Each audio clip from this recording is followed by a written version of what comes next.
people. Those 100,000 people may be different in many ways, but there's one thing that brings them all together. The Green Bay Packers. In Titletown, the blue-collar city only knows hard work, tailgating, championships, but more importantly, they know family.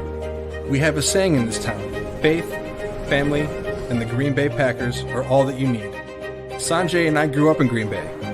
You could say that we are Green Bay, or even better, the voices of Green Bay. We bring a local feel of Packer fandom to a worldwide audience. Friendship, family, and football.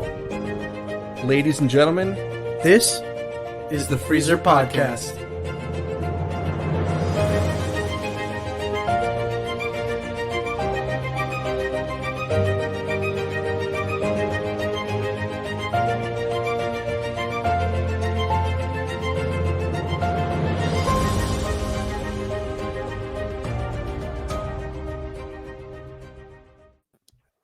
We are back. This is the Freezer Podcast, where we bring you a local feel of Packer fandom to a worldwide audience. I'm Sanjay, and alongside me, like always, is Mr. Fred Thurston, and no Matt today. Feeling under the weather, so hope he gets well and right. I'm actually just getting over a cold, and technically I was positive for COVID over the week. So I had, so I had to even miss my son's, 1 year photos because we couldn't, want to keep Fred safe. So, but we're here. It's a Victory Tuesday. Big shout out to Strauss as well. Andrew Strasburg back with the team. It's been a while. Strauss, man. He's been making the grind as one of the best professions in the world as a teacher. So good to have him back in the studio today. So Mr. Fred, we had a game, and it was quite the heart attack of a game, but we had a good week too. There's a lot of good games out there this weekend, and I think even just to kind of have the nightcap of Cowboys and Giants was a nice little finish too. I mean, I wasn't really I was looking forward to the game because I had a huge parlay that I was succeeded in with the Cowboys winning. That's really what you want to talk about. Come on, you won your money. Hey. There's a whole stretch of fantastic games this weekend, and you're like, yeah, but last night's game. All zeros so far in the year 2022 in the bets. Finally made a bet correct. It was good. It was really good on a big parlay. So I'm glad. I'm really glad. I want to say a couple things. One, I'm really glad that throughout your sickness, you were still able to bet. That's important. Your gambling addiction is very solid. I had someone do it for me, so Okay, that's you gotta utilize the That's people. You gotta have eyes and ears across the Spots Valley. It's actually worse. I don't feel like that makes it any better. So now you have like a drug mule basically running your bet for you. That's great. Basically. Great. You were on second on my list to go do it too. I was about to text you and be like, Fred, I need you to do me a favor. Yeah. You can't take my kids' photos, but I'm gonna need you to go spend some money at the. I need you to drive up to Green Bay and place a bet. I would have done it. Exactly. No, last night I honestly didn't watch last night's game at all. Didn't see a single snap out of it. I have a thing. It was dog crap, but yeah, I have a thing I do Monday night at the church. So I was like, I just didn't even watch it, and not that I probably like would have dove too far into it. It would have been like background music, right? Like that's what it was. Most games, I'm pretty like I'm like a 70% watcher, right? Like I keep an eye on it. I'm there, but I'm not all in like I am with the Packers. Packer game comes on, I'm usually like phone down. It's pretty much locked in. But I mean, there was again, man, a wild freaking week. I know we're week 3. I've preached it since last year. I'm not going to get too, no overreactions at all out of this camp. But you got to start looking at a couple teams and starting to wonder a little bit, like, is there some sort of clause where maybe you can start to think to yourself, like, is there something going on? Let's talk about the one team that I know me and you talked about. We conversed a little bit, and that's the black and silver of Vegas. I mean, is that a team that, I had very high hopes on? I'm a big Derek Carr fan. I know I'm in the minority with that. But when you have Josh Jacobs and Waller and Adams, and, there's some moving pieces, 100%. New coach, things like that. But 0-3 in that division in the AFC. I mean, that's a deep ass hole, man. How do you come out of that? Well, I saw a lot of headlines that the whole grass is not as always greener on the other side, and we're maybe seeing a little early stages of that. I don't think the panic button is there yet. I mean, it's got to be pretty close to panic because 0-3, I can't imagine too many teams are making the playoffs, especially in that division, No. and that conference at 0-3 start. So, I know when big threes and big, crazy teams that get created. I know the Rams were one of them. It takes them usually a year to kind of figure things out. Okay, we got all these superstar players. How do we figure it out? But is there a problem with Josh McDaniels that could be the issue? I mean, I heard obviously through the grapevine of NFL media that he had to have a little chat in a private room with his owner. So that can never be good when your boss sits you inside an office and talks to you before you go to your presser before the or at the post game presser. So some people are coordinators, some people are coaches, man. I don't know. I that's mean, another I'd argument love, too. I mean, there was a reason, right? He's had many opportunities over many years. And it felt like he never made that jump because it's like he knew it. This was like that one situation where maybe, one, the team was pretty legit. There was a lot of money to spend. The ownership was there. Vegas is crazy. McDaniels could maybe hang there as opposed to like a classic franchise, if you will. But it's wild, man. I mean, that's a really crazy one. And then we saw a couple powerhouses go down too. I think that's a really interesting stat as well. Becky, 08 Texans did it. That's the last team that has done it.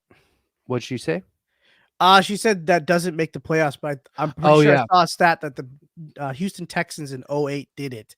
I don't know if that's Matt Schaub, I believe. That's probably him and Andre Johnson.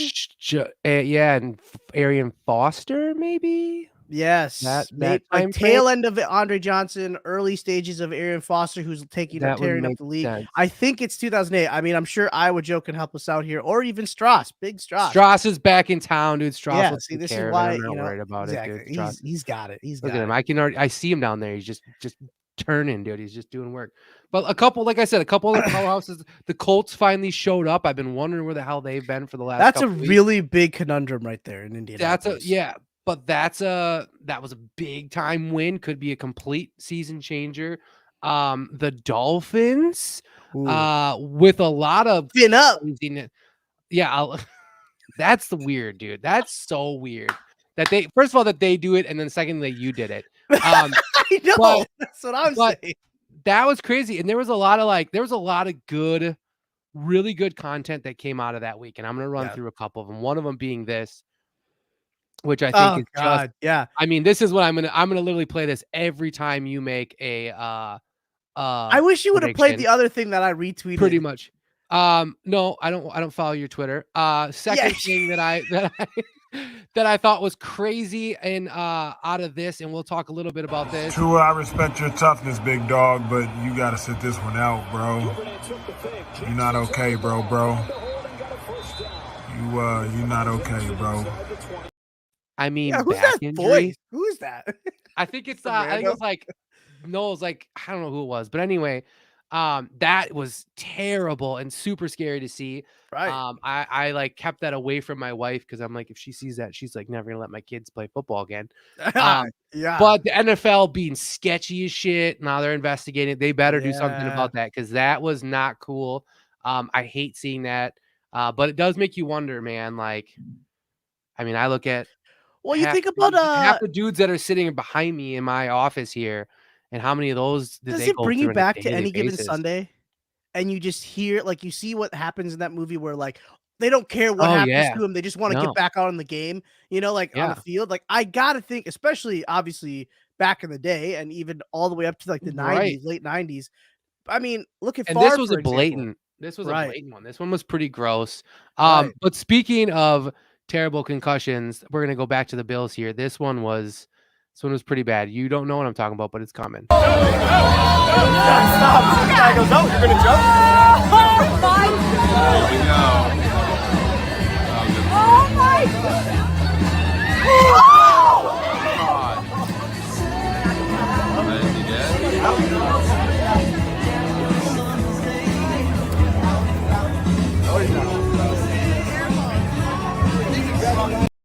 I just Is he love dead? that. I no one knows. We don't know. But that's funny because the one guy literally is like, is so calmly like, is he dead? Like, that's kind of a pretty big deal. Like, and if you listen That to was it, horrified. if you listen to it with good headphones on, you hear the crunch of Yeah. him actually like hitting the ground, which is pretty bad. I mean, I snapshotted it just because it's Oh, pretty yeah. intense. We don't need that. What are you But doing? that, you know, What are you doing I'm here? just saying people took a lot of L's this This is weekend. the homework you did for the show? Is he Bills, this guy's dead? I'm just saying there was a lot of good stuff that happened. I mean, that had nothing know. to do with the football field. That had everything to do with that stupid Hey, fan base. it's more or less a tip of the hat to the Packer fan base because we That they as stay crazy- alive? As crazy and as drunk and fat and obscene as we might be, chirping. Did you see We the don't picture of do the lady that. that put the chirp? Yeah, we don't do that stuff. So I we're good. retweeted a thing that someone had posted like 3 weeks ago or something like during the preseason. Ken Dorsey was like, "I'm not like a psycho or anything," and then they do the 3 weeks no. later, and then they show the video. I wish you would have pulled that up because that would have been perfect for that. But yeah, I honestly agree. This is the whole landscape of the NFL kind of shifted last night. In the sense of you see the Bucks lose, you see the Eagles take a step forward. I mean, they played a dog crap team. I mean, let's just be honest, this Commander team, I don't really know what it is, but Yeah. Carson Wentz ain't it. But the Eagles really look like they have something going. But then, like you said, the Colts finally get things back on track. The Jaguars are leading the division. Jaguars. Yeah, right? The Jags. And you see the Denver Broncos, and you're just like, Russell is the muscle, Hackett, dude. is Yeah, he still a coach or is he a I don't- coordinator? I don't know. Coordinators That over the offense coaches, looks dude. dog crap. Well, So that was just a sloppy, stinky it was. game, It man. really Like, was. what a But joke. at home, you're at Yeah. home, and you got Russell the muscle, and you couldn't even garner more than 11 points or whatever it was. Yeah. What's the end of the score? It's super strange because, like, again, I 100% understand the transition, new coaching staff, new quarterback comes in. That's a massive thing, Yeah. right? Like, there's going to be some growing pains, and I fully expect them to eventually start to roll at some point. But that being said, I would still expect like them just getting 20 points, right? Like they should still be scoring points Right. offensively. Like they're still they're more inferior than most teams. I don't know. So it's just very strange to see that because it's like, man, how are you guys just that far off? Like that you can't even get 12 points. I thought the scores were pretty low across the board. Not as big of scores as we saw from the last week, which I kind of thought too. Like, okay, now we've got a couple weeks under, our belt. Maybe defenses are gonna, shore up a little bit more. Offenses maybe might get things back on track, or maybe they're still trying to figure it out. I mean, I think these first 4 weeks are still so early to tell anything. And, obviously with our Packer game, I mean, we'll talk about it in a second, but like you just see where, you see the potential in a lot of offenses, and then you see, like the dog crap in what teams are. Maybe you already see the identity of a lot of teams across the board. Real big shout out on the NFC North. Lions taking it down to the wire with the Vikings. I don't think they're your doormat of the conference team anymore. I think the Bears are probably going to solidify that. Maybe not. I don't know. They're 2-1 too. So I was gonna say props to the Bears, man. Like I mean, they're not. I don't feel threatened by them at all. They're like so. It's like they beat the Texans.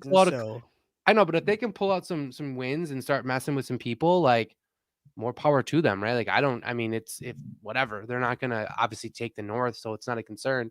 But that seems to be a decent win. And the Lions, man, I don't know. Are you dude. scared of the Lions based on what you saw? Yeah. Offense? You know why? You know why I'm mostly scared of the Lions? It's not a talent thing. It's never been a talent thing. It's not going to be a talent thing. It is the fact that my biggest fear with the Packers is when someone comes out and punches us in the face, we don't usually punch back. No, and right. That's my biggest fear. And the Lions are going to come out and straight up Dan Campbell us in the face. And I think that's going to be something that will be interesting. Now, I don't think it's 2 times. I think maybe we split that, somehow. Which is crazy to say now. Which is absolutely crazy to say. But I would just, I don't know. I guess in my head, I think that, they're just a gritty ass tough team. And I respect them in that regard. I'm not going to pick us to lose either time we play them for sure, but it wouldn't be surprised me if they just get like a game where we make the right mistakes and things just aren't going and we underestimate the Lions and they pull one. They seem to win against us more than you would ever imagine, considering how crappy of a team they are. It's always the for the most teams part. that have nothing to lose, right? Like Right. it's just, and you look at these next 4 games until the Bills game, these are all perfect, like perfect scenarios where all these teams that you think are dog crap, Patriots, whatever, Giants, Jets, Commanders, Giants, and Jets, yeah. Commanders, like all on the line just to show you, like, oh, double-digit favorites, whatever. Blah, blah, blah. Aaron Rodgers just showed his MVP form. All that is like in line for these next 4 games, but lo and behold, you let a team that has nothing to lose, Be Washington. and then I mean exactly. So, anything else you want to touch up on the games over Sunday? No, man. It's a little wild. We're still not really seeing like any positive. Who's your MVP so far? MVP so far. I know 3 weeks. It's like what are we doing here? No, But I mean, it's fine. No, I'll play that game. I think. Oh man, that's a good question. Do you have yours? Let me give me a second. Yeah. I got Lamar.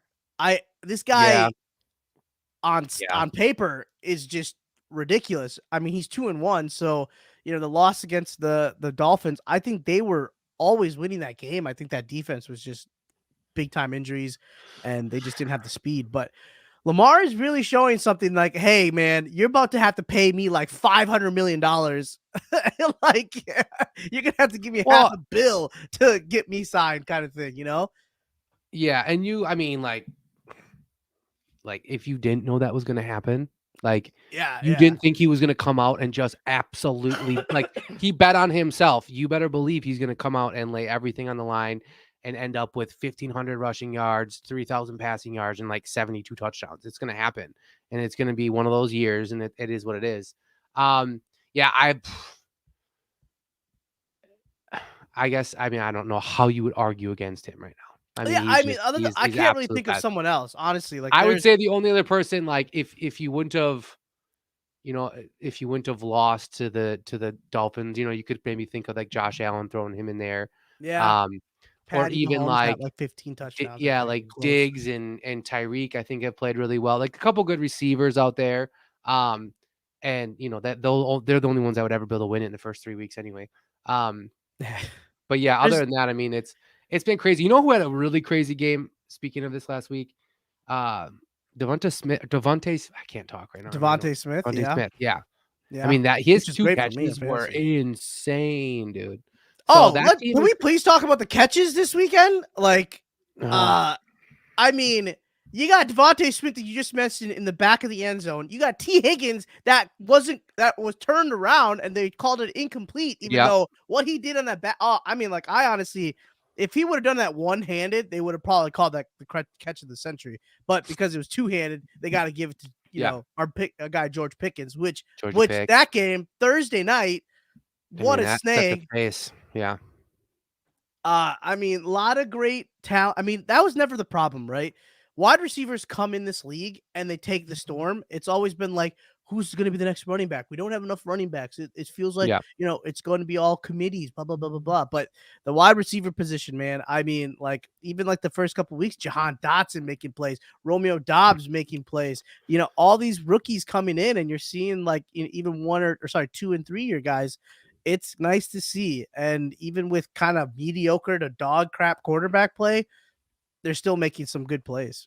Yeah, it's a wide receiver pass friendly league, man. I mean, it's crazy, which is weird because like the scores have not really reflected that so far these first couple weeks. Like there's been a couple decent games with some points put up, but for the most part, it's not really been too crazy, which is interesting. I'm sure the NFL hates that, but yeah, there is a plethora of first to maybe 4th year, 5th year receivers out there that are going to run the gamut for the next, 15 years. You look at the guys from, AJ Brown down to George Pickens. I mean, all those guys in between, there's a lot of good ones out there. It's fun to watch.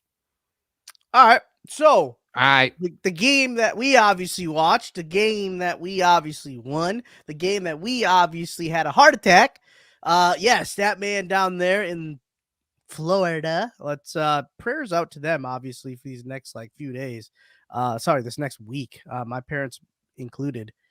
Yeah, we both got parents in the thick of Yeah. that. Oh, that's right. So Yeah. we are, Yeah. yeah, I mean, it's a scary time. Obviously, you never know. parents, a lot of friends, a lot of family that still live there Right. that I lived out when I lived down there. So definitely we'll be praying for them. It's crazy though. I mean, I don't know, man. Hurricanes can be a little wild and crazy. Sometimes they can be as scary as they say they are, and sometimes they can't be. But regardless of that, we're gonna pray for them and we'll hope When for you the got best. schools shutting down automatically for it, in Yeah, advance, because they know what's coming, you know that they take it pretty seriously down there in the Gulf area. So, but yeah, we definitely, our hearts are with those people, and obviously, hopefully, they can get past it, and maybe it's not as bad as it's made out to be. But yes, Tampa, Florida, Tom's little village. We went down there, threw up a little bit, but somehow squeaked the win. We'll talk real quick. Injuries. Obviously, Jair Alexander was the big one. Goes out immediately in the first possession, and you're just kind of like, what in the what? And this is gonna be a long ride. Buckle up.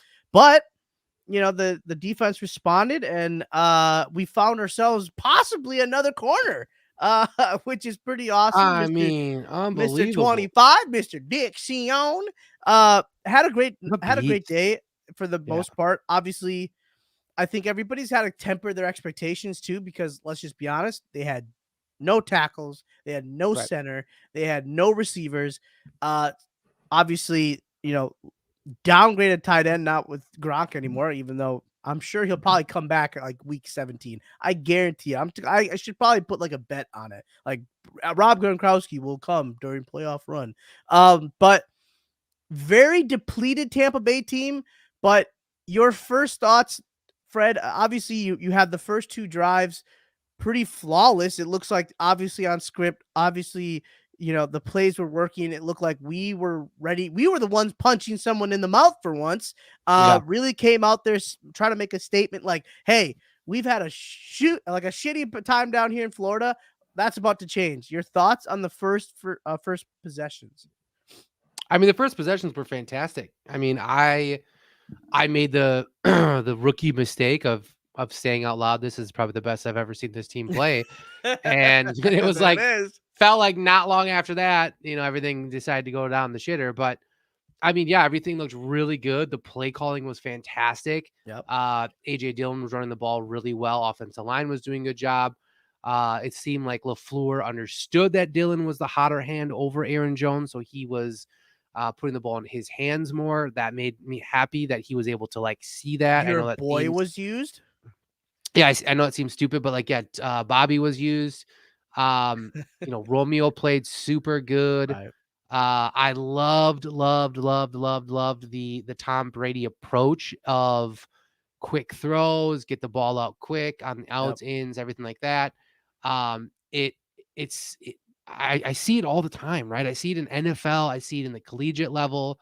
And I know it's like a boring stand, and I used to make fun of it and call it Kyle Orton football, because Kyle Orton in Purdue used to he never threw the ball past 7 yards. So I always used to call it Kyle Orton football, but it works, right? I mean, that's Tom Brady's literally written his biographies based on that crap. And you take enough of them to then you find that one point where you can go a little deep and catch them sleeping.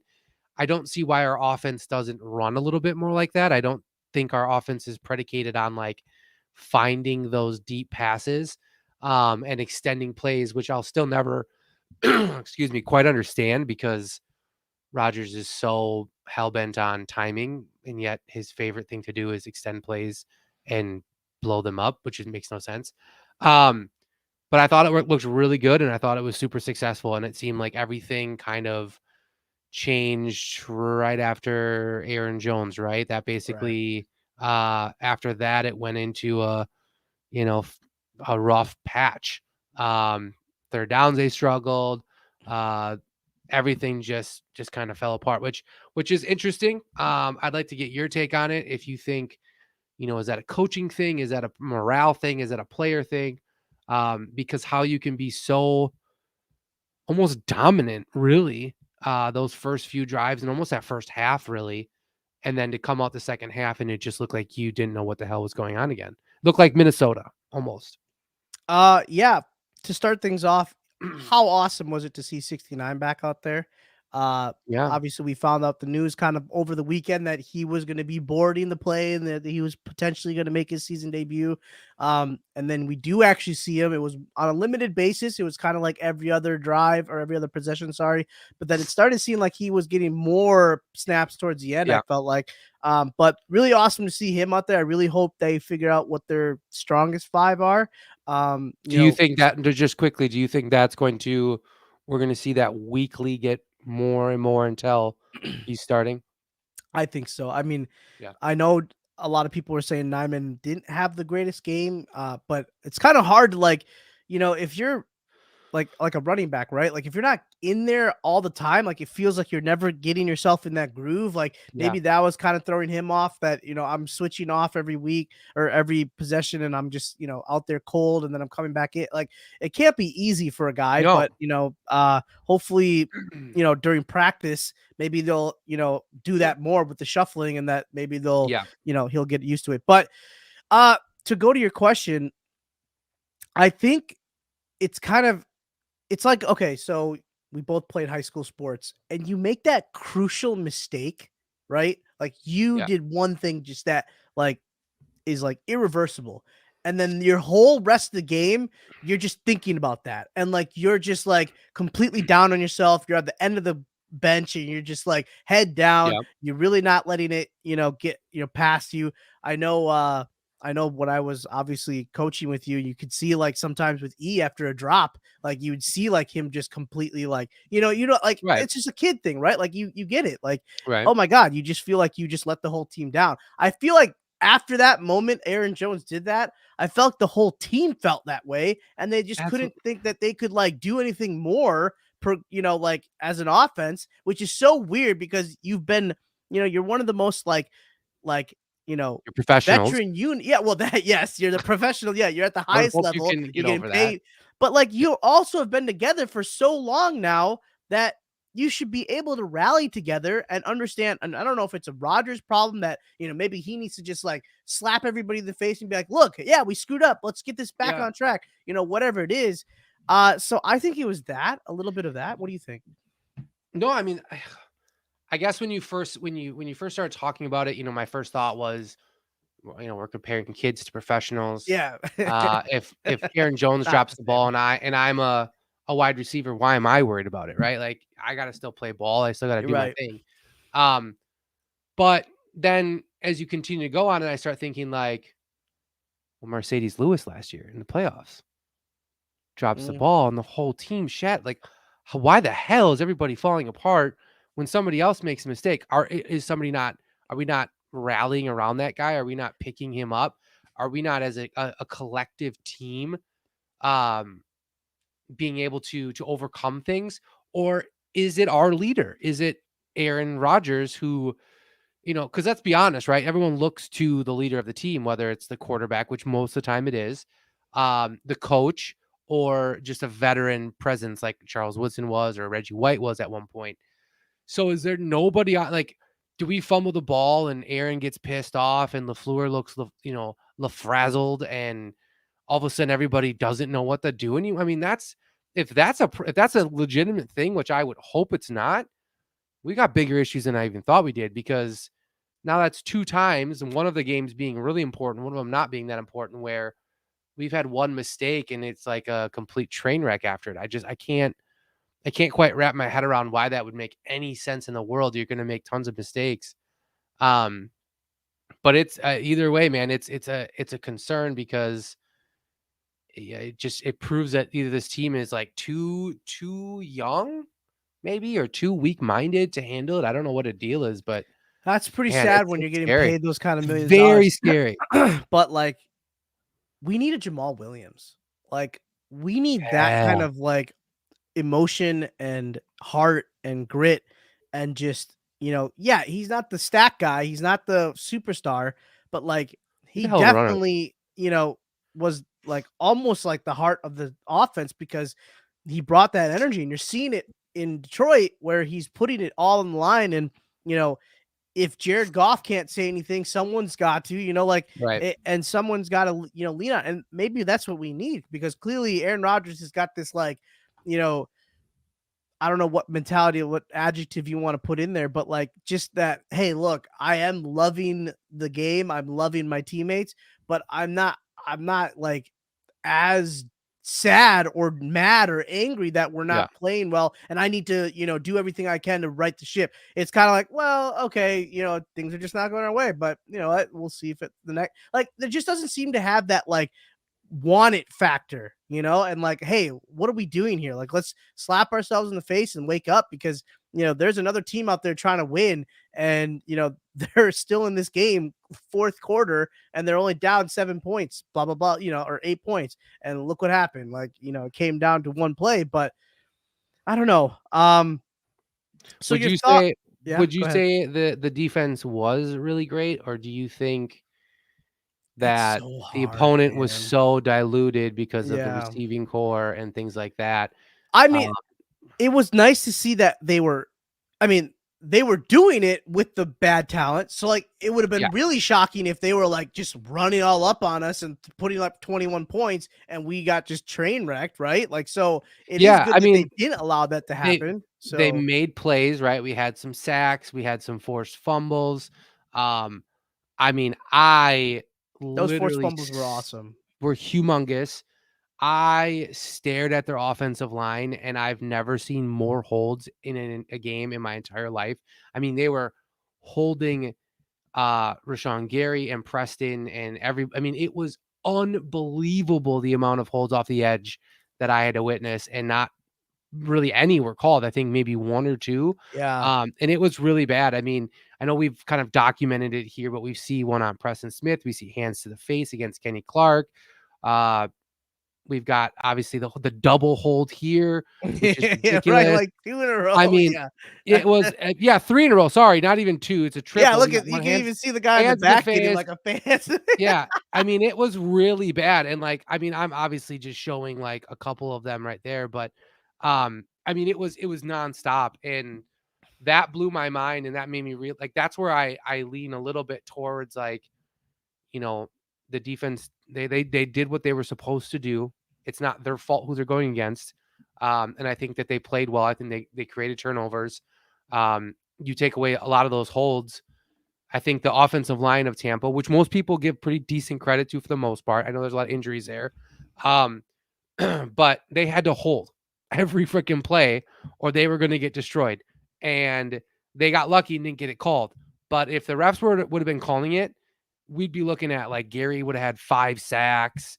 Clark would have had 3. Preston Right. probably would have had 3. I mean, it would have been an absolute shit show on the front 7. So between the turnovers, between, the replacement coming in for Jair and playing so well, Stokes played really well. I mean, I thought ultimately, I thought they did a really good job. And to Nick's point here again, they had to do a really good job because the offense was, as he puts it, so anemic. That they really balled out. And the Heat, good point on that one too. I mean, it's a hot game and those are some big boys on defense. So I thought, initially my thought process was, but you kind of went against a JV-ish type squad. But I mean, they balled out and they did what they had to do with what they had to do. So what is your thought on the final drive? Are you behind the play the same style of defense that you are? You've been doing it all game, make them beat you. Obviously, if they just score if they beat you on the deep ball and they, get a touchdown, they're back in the game. They think they have 3 timeouts. They don't have to be as pressured. I see the thought process on, like why they were like, oh, look, we'll let you drive down the field. You still need to get 8 points. But the fact that they were able to do it with 8, with all that time and get down to the, other than the fact that Tom Brady made a dumb mistake with, the delay of game and all this, or maybe not him, maybe it was the center that didn't hike him the ball. But if we don't get that, that's they're still only on the 2 or 3 yard line. Now they're on like the 7, I think it was, whatever that, I forgot like how far back they were, but you made it a little bit harder of an attempt. But what is your take? Do you want the tough nose D, or are you okay with the the Dom Capers prevent defense? I guess man, that's a really good question. I would say that I think they played it probably to what they could have played it at, right? I think there was a little bit of heartburn, if you will, from last year when they beat us in that deep ball right after or before half. Oh, Scotty Miller, yeah. I think the idea of excuse me. not letting it happen too fast maybe was a thought process. They thought, he'll have to go underneath a bunch. Maybe we can get another lucky, strip or something like that, or a sack because our defensive line has been doing so well. But yeah, I mean, what do you do? I guess, I mean, it's Tom Brady, right? Chances are, no matter what defense you line up, he's really good at doing that. He's really good at driving under a minute, 2 minutes to get down to where you need to get to. Catastrophic mistake, and then one of just add it to Devondre's freaking list of great plays that he's made in the last 2 years. But he comes through with a monster play. It didn't look good. If you watched the second half and you didn't watch the first half, you would have been like, wow, the Buccaneers should have won that game and they're better, but whatever. We held out, wins a win, man. I don't see. I get what you're saying, Nick, but I feel like, okay, on prevent defense, a monkey could have probably, okay, not a monkey, but like, I watched that drive and the guys that he was throwing to, and it was dink and dunks anyway. And it wasn't like he had to throw immaculate passes down the field. Like, it was just him throwing it to a guy that was open, which, there wasn't really much of a defense on these guys. They weren't playing man to man. They were in zone. So all you have to do is just eat up the holes in the zone. So like, is it mastery? I don't think it's mastery. Like, but we're telling you that you can take down the field. Like, we're telling you come down the field. And if you can make that last goal line stand, that's where we're going to hopefully be a little bit more buttoned up, is my opinion. But I think that's what prevent defense is supposed to be. I just think, I mean, are you gonna... Yeah, sure, zero mistakes. I see what he's saying, but like, I mean, they're not hard. Like, they're not, like, it's not, you're acting like, they were, where was that, those mistakes, like, in the first half when we were actually playing shutdown defense? That's what I'm trying to say. On prevent defense, yeah, those throws are easy to make because there's no defense. It's a pitch and catch thing versus... Right. Like, if we were to play like press man, and then let, Rashawn and Preston, pin their ears back. They were under 250 yards offense before that. Do those guys get to them before he can make that easy or more difficult throw versus an easily uncontested 5-yard out, 3-yard out because he's just dinking and diving? I don't know. I mean, well, we've seen other quarterbacks do it to us when we did the prevent defense. Like, they're not Tom Brady. Like, we've seen so many quarterbacks on the last drive come all the way down the field, and we're always just like, well, why are we playing 10 yards off? Why are we doing this? Like, why are, there's a reason behind it, because we're saying we're giving you the field to take up and eat up all the clock. Yes, I think clock management and understanding where you're at on the field, sure, that all plays into it. Yes, and he's great at that. But at the same time, too, it's not like, he was digging up a play in the grass and saying, I need you to go here. Like, they're basically running to the line. They weren't even getting into the huddle to set up a play. So they were just running. It was just backyard football. I mean, I guess I'm not saying I know any better. I don't, but I'm just saying, like, from what I could use my eyes and see, it didn't look like, there was a lot of difficulty for Tom Brady to move down that field, in my opinion. So, I hate it. I just hate that defense. I just hate that you don't trust your guys, that were doing so well for you the entire game, and you don't think that they can make a play for you. If they beat you, tip the hat. That's what I kind of think of in football. If they beat you and they take you for, because they developed a great play or a great possession, then sure, like, that's what football is. But to just say, oh, all right, back off, just don't let them beat you deep. We don't want them to take a good shot and then get a quick touchdown. Like, I don't know. It's not really my cup of tea as far as play calling, but I'm not a play caller. So All right, one other shout out that I wanted to make is the special teams. You know, I think we deserve. Hey, whenever we see anything good out of them, man, They I had their want to shout out. practice. They had enough They did. practice They all did day. really good. Yeah, look at Teddy it. If that's the O'Donnell, dude. pictures you're taking. Yeah, absolute bomber, dude. What a guy. What an He's good. absolute beast. He's good. I mean, I feel like every punt I've seen so far this year has been just a complete masterpiece. So big shout out to them. I think that's super cool. I also wanted to touch on this awkward stat that I think it was that Cruz that posted it, kind of made me laugh a little bit. But the start from last year to this year, we had a blowout road loss last year, and this year we won big time against a division rival in prime time the next week, and a 2-point road win at House of Horrors in San Francisco and Tampa. So that's very interesting. Sorry about that. It's not Zach Cruz. It's Marquise Eversole. But a very interesting stat. People that just think like that are weird. And then my final stat of the game that I thought was super crazy, and I think we need to shout this guy out because to me it was kind of a coming out show a little bit for him was Romeo, and he just played so well. He looks so fluid with the ball when he gets it. He looks like a 10-year vet. Doesn't look scared. He looks like he knows his next step. He looks like he can run it. But this is crazy to think about. And even Aaron Rodgers' reaction as he hears it. But Romeo Dobbs, the first Packer receiver not named Devontae with 8 catches in a game since 2018. That's 4 years ago. That's stupid crazy.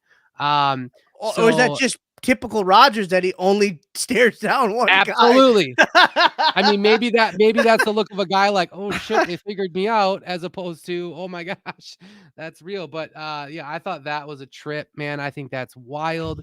But Romeo looks fantastic, and you know, I've posted a few times. I didn't post a few times, but I posted maybe once or twice since we've done the draft.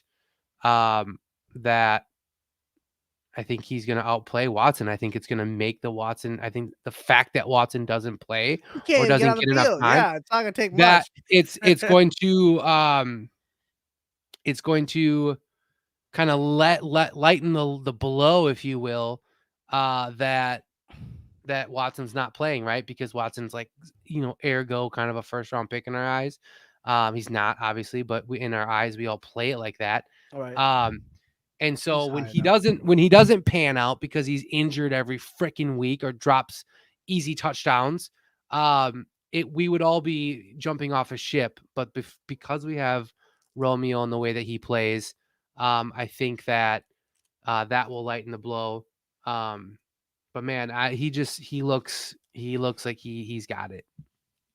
So do you think this means with his injury, Sammy Watkins' injury, and you know, the uncertainty that you don't really know what you have with Christian Watson, because you're just like, you didn't go and get another veteran, right? Like you didn't do it in the offseason because you were like so dependent on knowing that, okay, we'll go with Watson, we'll go with Dobbs, we'll go with Toure, and then, you know, hopefully Amari can take another huge step forward, and then Randall will be the vet, and Sammy will be there as, you know, like the insurance guy. And, you know, we have to be able to stretch down the field. Like, there's no way we're going to beat teams if it may have worked on the JV squad against the Tampa Bay, but, you know, I don't know how much you can just do like the, you know, why is Tyler Davis getting more catches than like some of your receivers that you are hoping that are going to pan out? I mean, I think they should just keep throwing it to Dobbs. I think just absolutely build that chemistry. He should have had probably like 15 targets. Just work them. Just give him more route concepts, whatever they are. Go ahead. If I'm the offense, I'm doing this. I am running Dillon and Jones, right? The same way they've been doing it, playing the hot hand, right? If Dillon's obviously making more of an impact, go Dillon, blah, blah, blah, vice versa. And I think if Dillon is the running back and he's playing better, you motion Jones outside and you look for some of those, you know, check downs, wheel routes, things like that, which he's so freaking good at. And then you literally just go after Dobbs and you go after Bobby touchdowns, and you go after Lazard when he's in there, and that's what it is, and then that's fine. And I think Watson is going to come in, but I feel like it might be a little too late type thing, and I don't think they're going to go after a veteran because that's the Packers, and I just don't see it actually happening. But yeah, I think you just go balls in with Dobbs, man, and you just let him. Sorry, that sounded too much. But I'm serious though, man. Like he catches the ball really well. Like I said before, he runs really well. Great fluidity. He seems to find open spaces. He seems to know where to go. And that chemistry, like you said, with Rodgers, I think it's already kind of there, and I think it's growing. So it wouldn't surprise me by any means to see them focus just solely on that. And I think that would make a lot of sense because at this point, he's the best receiver on the team. Well, you're not going to know what you have in him if you don't keep giving him different looks. Like you're not going to know. Just keep trying whatever you can with him. See, okay, maybe this is not his strong suit. He doesn't really like the back shoulder. Okay, does he like the go ball? Does he like deeper posts? Like what I don't whatever it may be. Scheme him open. Scheme to. But I think that's a really good. I think you have to. They did it for Devontae, run that offense that you did the first half, right? Where you're kind of playing some of this underneath stuff. You're doing a little bit more slanty, a little bit more quick throws, and that will open up the opportunity then for Dobbs to make, go on that deep post or a double move, hit him on the whatever. That's where that opens up, and that's kind of like the MO of what Brady was doing in New England for so long. And I think you don't have star receivers that you can 100% trust. Like that's the move you have to make, right? Like what builds a receiver's confidence, right? Because receivers are diva drama queen girls, whatever. That's how I feel about them. Build their confidence, let them get 4 or 5 catches right out of the gate. Maybe it's only for 27 yards, but you're getting the ball in their hand. You're getting them comfortable. And then you just keep building on that. And that has to be a game mentality and then also a season mentality, right? Like, let's keep them building throughout the year, but let's not take 2-3 games where they don't touch the ball because we're trying to find them 80 yards down the field. No, let's put the ball in these young receivers' hands as much as possible. And no, I'm not talking like jet sweeps and shit because that just that pisses me off. There's a time and place for it, and I do agree with it. That it makes sense sometimes, and I like the motion aspect of it. But that's not like Watson's got one drop and then 3 jet sweeps and a deep slant, maybe I think is what those only catches maybe. But I just think you got to get the ball in these guys' hands and let them loosen up. And I think Dobbs is going to be the guy that just takes the cake. And he's not going to go set records, but he's definitely going to be 1,000-yard receiver if they can continue to play it the right way. Yeah, and Nick, I do agree with you. I do like that they do this, too. But at the same time, too, we also don't need to live by it because if it's not working, we have to figure out other ways to get the ball down the field too. Agreed. Because I do feel like the Packers, and maybe it's a LaFleur stigma, I don't know what it is, but he's so stuck in his way that he knows that his offense can work, and if it's not working, he's just going to keep pushing it. And I think the adapting portion of it, we saw it in 2019 where we saw tales of 2 halves where we see them go balls, to the wall, and then they just go stagnant. And then we're back at it again in 2022 where we figure things out, and then one little bad drive or a turnover like we mentioned earlier, and then we don't figure things out because the other team figured you out. Todd Bowles is a great coordinator and he's getting paid too, so he's trying to figure out what he wants to do. So I just think that whole chess game between defensive coordinator and Matt LaFleur, I just want to see a little bit more in the sense of, okay, if things aren't working, how are we changing it? I'm not trying to say go away from what because we talked about that before. Stick to what you do well, but the whole illusion of complexity and that I feel like that kind of has gone away. Maybe, I don't know. I could be wrong about that, but I do like that they're both on the field because that does give you that impact of Aaron Jones. I still think they could use him way more. I think they could use him I in the agree. pass game so much more, and they're not. And I don't. And yeah, he's there, but they're not using him. Yeah, I've said, and you know this, I've said that for what 2-3 years now. My dream, man, is still you got Bobby Tanyan, you got Josiah, you got Dylan, and you got Jeez, you will Jones. just Just listen. you No, just listen. And you Josiah. put Okay, go ahead. you got Go ahead. okay, but listen to this. You put Jones and you put Dylan in the backfield. You put Bobby on the line, Josiah on the line. You don't have enough receivers, so you have your Dobbs and your Lazard, right? And then you motion these guys around, right? I mean, Josiah can go in the backfield. He can line up on the line. He can line up off. Bobby, obviously, I think lines up better off of the line. And then you can have Jones go wherever you want. You could Yeah, have but that's Jones 12 motion out. guys. It's not 12 guys. You said Josiah, Bobby, Jones, Dylan, Rogers, Lazard, Right. and Dobbs. And then you have your 5 offensive linemen. No, I said Dobbs or Lazard. Only like, one of those two receivers out. And again, that's not like an all, like we're not. I know all what the you're saying. I time. know what you're saying. But I just think that you have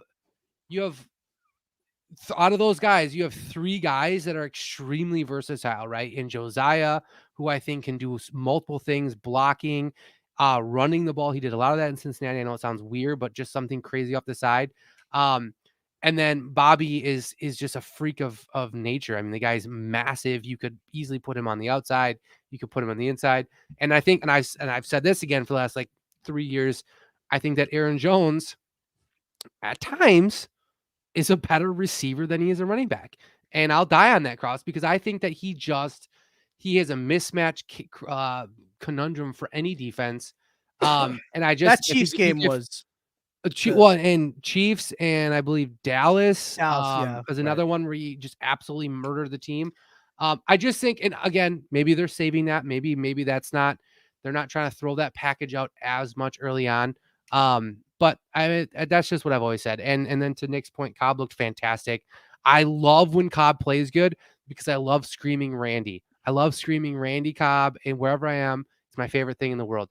That being said, we'll get off of this game unless you have anything else to say. We'll talk a little bit really quick about the Patriots and then listen to your probably depressing, disgusting prediction that's going to make me think that when I say okay, well, he's so pessimistic. Well, I have nothing else on the game. I would like to say overall, it's nice to be 2-1. Obviously, a win's a win. Let's play that game.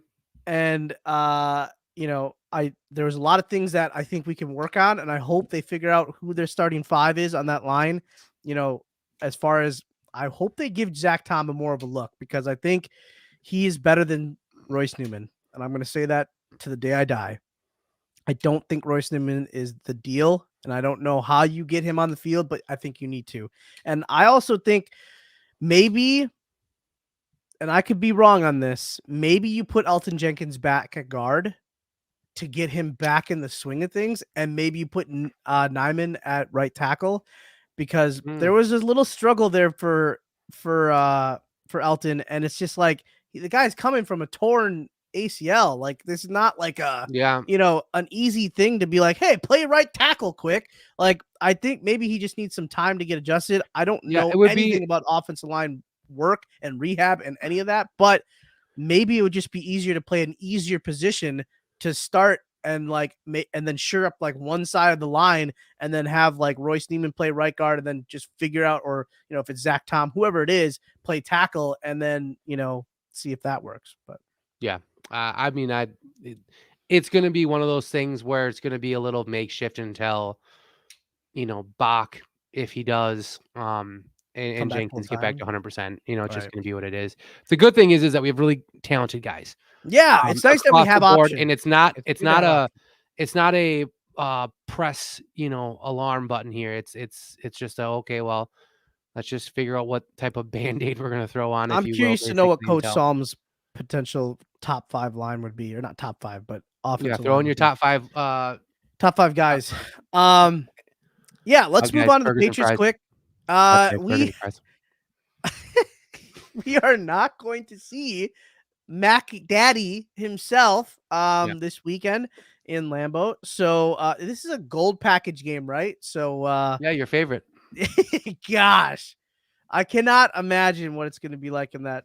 So I'm debating whether or not I want to go Oh, or you're taking me, right? give my tickets to a friend of mine whose best friend's dad lives in Arizona. He's like 75. Yeah. Been a Packer fan his whole life. He's never been to Lambeau. Okay. And he It's finally always has the ticket. He kicker. finally has tickets to get, or not tickets. He finally is going to be here, and so Okay. it's kind and like that's kind of my thing. Like I'm like, all right, I've been to a million games. I love Can it. I forfeit Blessed this beyond one? belief. Yeah. It's not You're even a like forfeit. It's like, you're like why a would I not? Make-A-Wish. You're like a Yeah, Make-A-Wish. but I like getting people to the game, Yeah. like, and especially like people like that who've never been to Lambeau. Like They have to experience it. we absolutely take it for granted without a doubt. I don't care who you are. Everyone knows it. We take it for granted because but there's people that come here. People will spend $20,000 to fly here from England just to see Lambeau Field and spend a week here. And it's like, you know what? I like, again, super blessed Isn't to it have the wild tickets, someone will but spend I'm that like, much money to Green Bay? I know. So I'm looking at it like, okay, do I need to go to the game or like, could I literally make this guy's life? Making this guy's life. Yeah, Maybe I'm I not think that's making a his good life. way. I don't know, but Hey, you are for one Sunday of his it's life. definitely a good deal. Yeah, I'm just gonna make. Maybe I'll just send it. I'll give the guy the tickets and then make him wear like a fuzzy jersey. I'll Oh, give him well, my yeah, jersey to wear. there's always the Yeah. fine print on the jersey. There's So, or definitely a on the fine jersey, print, on yeah. the ticket, Yeah, sorry. ticket. Yeah. No, that's awesome. I All right. really hope he can make that happen. So, Patriots, yeah, Mac Patriots. Jones, yeah. Here's my thing with the Patriots, man. Mac Jones isn't playing. I feel like I haven't watched enough Patriots. I They're haven't not watched good. enough to They make a have like no way of play legitimate. calling. It's Brian Yeah, Hoyer. I mean, I've seen like very, very minimal amount of like their games. So I don't want to sound like an idiot and act like I know what I'm talking about. On this one, I know I sound like an idiot most times, but this one I don't really have a ton of info on their games because I haven't seen them enough to like know enough. So that being said, it's still Billy. Brian Hoyer is like a really good backup, right? Like we just said, no, that just listen to me. Hold your but like we're back in Lambeau. It's October. It's prime football weather. Yeah, it'll be October 2nd when we play them, sweetheart. It's prime football weather. It's Lambeau. It's New England. It's Green Bay. I 100% believe that we should just be able to ransack them. My one concern that I will say going into it, and it has nothing to do with New England, is there a overlooking by the team because of England, not New England, but England the next week, where they're starting to think ahead of the schedule and how do I have to travel? What are my parents doing? What are my kids doing? Where's my wife going to be? Where are we going to stay? What places am I going to go see when we're in UK? All that kind of crap. Does that play into it? I hope not, right? But again, we just got done 20 minutes ago talking about a team that fails after one guy fumbles the ball. So I would like to think that their mind is right. But that scares me because it wouldn't shock me if they came out and they were already packing their bags for UK and not ready for this game. Yeah. That being said, I 100% have us winning, but I do believe again, we will see a low scoring, not necessarily fantastic performance by our offense. I think our defense, though, will absolutely dominate this game. So I am going to go with a 24-13 Packer win. 24 to what? 24-13. 13. Okay. Yeah, this screams one of those games where we could lose this one because, yeah, like you said, No. is our mind in the right spot? Does Matt LaFleur know True. how to get his team prepared and ready for situations like this? But Brian Hoyer, they did actually like make somewhat of an attempt to like keep it close with Baltimore, and then Baltimore eventually pulled away. But I do get a little nervous to see like what are we going to do to move the ball down the field. Belichick knows how to like, take away your one thing that you're good at. And right now we only have one thing, and it's called running the ball. So I could see Rodgers getting flustered early, and hopefully the line can hold up because they don't have any world beaters on defense that are like, who's that guy that's going to be like, TJ Watt. Right. So I do think that bodes well, but at the same time, if they play as an 11-man unit and play together and they catch us sleeping, that could be a problem. So hopefully the atmosphere is electric with your best friend's, what is it, uncle, father? It's my good friend's best friend's dad. Yeah, so hopefully he can bring the energy along with all those Milwaukee fans, and they can keep it, pretty good out there. And I hope really David Bakhtiari and Elton still keep getting those, snaps under their, feet. So like they keep getting practice and they get that confidence back. And I really hope we get our receivers back. I hope Christian Watson can come back, and sorry, Sammy Watkins can't come back, but we will see. I will give us the win, but I'm going to call it close to. I'm going to call it 17-10. I still don't know how this that's team. A real boring ass game. I know. I just don't know where this team is scoring points. And even when I was shocked last week with us doing 2 straight drives, and then we should have probably had a third, that would have been 21 points, and that was over my score prediction last week. So, I'm going to stick with 17-10, and I do think we pull it out in Lambeau before we head to Big Ben. But thank you everybody so much for coming out on a Tuesday evening with us. We really appreciate it. It's really good to see Strauss back here with us. Big Strauss, big. We'll probably get the pull or plunge going back at it if he's going to be back. So, but if not that, at least we'll get him in a wife beater again, because that was the world. That was enough. Last time he literally showed up on the show with the wife beater, and then.